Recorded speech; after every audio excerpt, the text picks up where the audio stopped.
Kyle writes, I just got a new Di2 group for my road bike and was wondering what length E-tube wires I will need to complete it. Any advice on finding the correct lengths?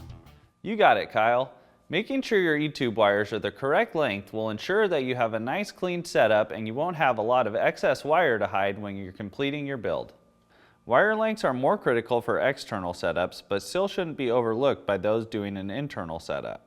The main difference is that internal routing allows excess wire to be hidden inside the frame if you measure wrong. With that said, even with an external setup, it's better to have the wire be a bit too long rather than a bit short. Before starting, you'll want to make sure you know where your junction boxes and battery will be mounted.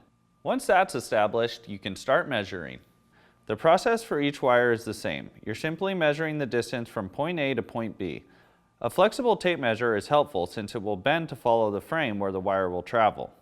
If you don't have your Di2 components mounted to the frame yet, just use the existing barrel adjuster on the rear derailleur as a starting point for that component, along with the cable anchor bolt on the front derailleur. Most people who are doing an internal setup will position junction box B around the bottom bracket shell at some point, usually just in front of the bottom bracket on the down tube.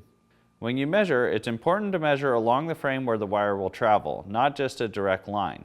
Measure from point to point for the wire you need, remembering to follow the lines of the frame and add 100 millimeters to the wire length. You'll appreciate the flexibility the added wire length provides when it comes time to actually run the wires in the frame and make your connections. If you have an external junction box B, I would only add 50 millimeters to the measured length because you won't have the luxury of hiding any excess wire inside the frame. The same applies to the length of wire from the shifter to junction box A.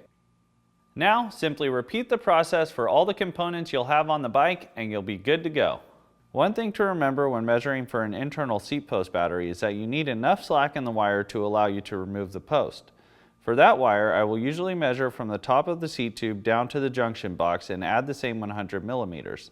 This allows for flexibility when disconnecting and connecting the battery, as well as decrease the chance of the wire falling down into the seat tube when it's disconnected. Once you have all the correct lengths, simply run your wires, make your connections, and you're ready to hit the road. If you want your question asked on Ask a Mechanic, presented by Art Cyclery, send your inquiry to webletters@competitorgroup.com.